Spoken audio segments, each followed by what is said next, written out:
Hi everyone! Welcome to a new animated emote tutorial using CALLIPEG. This one's another variation of the first CALLIPEG animated emote that I did. Now we're jumping right into the tutorial. Let's go!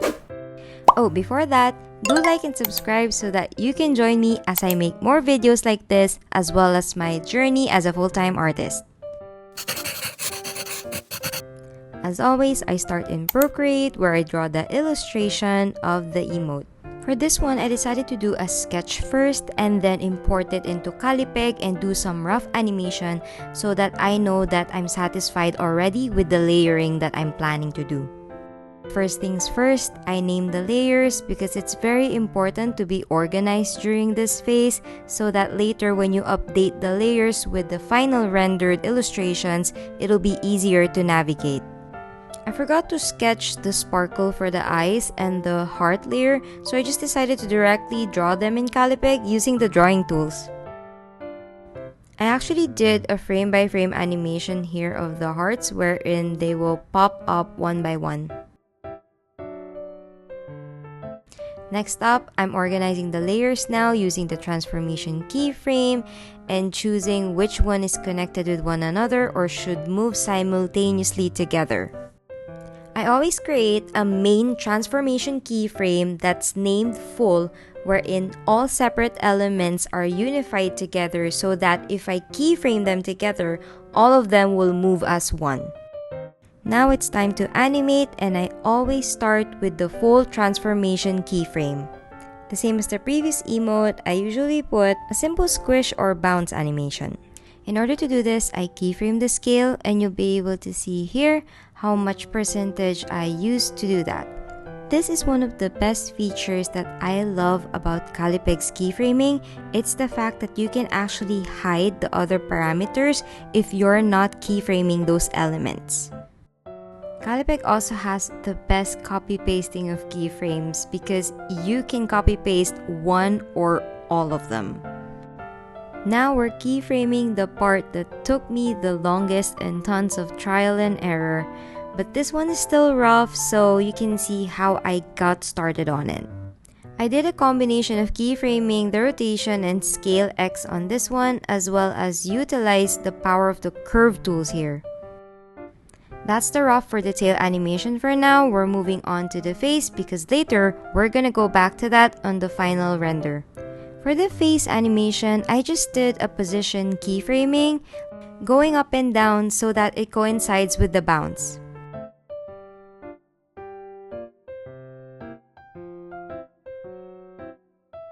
For the eye sparkle animation, I actually separated these two, wherein they have their own separate transform keyframing so that I can play with the scale keyframing where I make it big, small, big, small.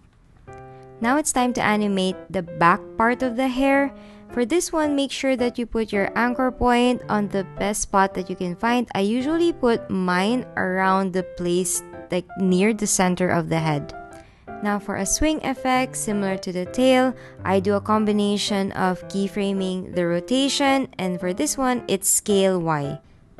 On this one, I went back to the main transformation layer where I wanted to add a little bit more intensity to the squish.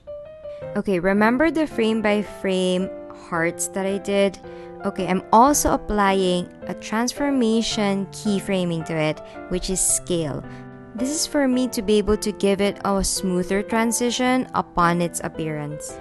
Oh, and another cool keyframing feature, as you can see here, I can actually move the keyframes without going inside the transformation layer, which is very convenient when you want to time it with a frame-by-frame animation.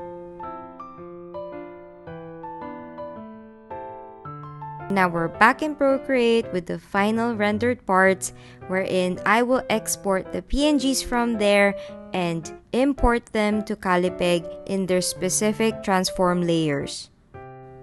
Also, do take note that at the last minute, I decided to add 3 more separate parts to add to the animation, which is the ears and that strand up there. With the ear animation, I actually applied the same style of keyframing, which is a combination of the rotation and scale Y to have it wiggle back and forth. I actually play a lot with the curves here, as you can see, and the truth is I don't really know what to expect when I do this and that with the curves, so I usually really try and just observe until I'm satisfied and happy with the result.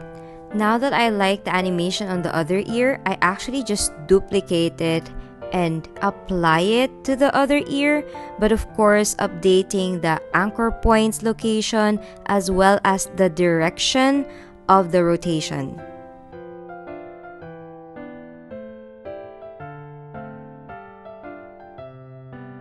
And now we're back to the tail, and it's really hard to explain how this process went, but I'm just gonna say if you want the same effect, you can just follow how I formed the curves as well as the number and parameters that I use on each keyframe.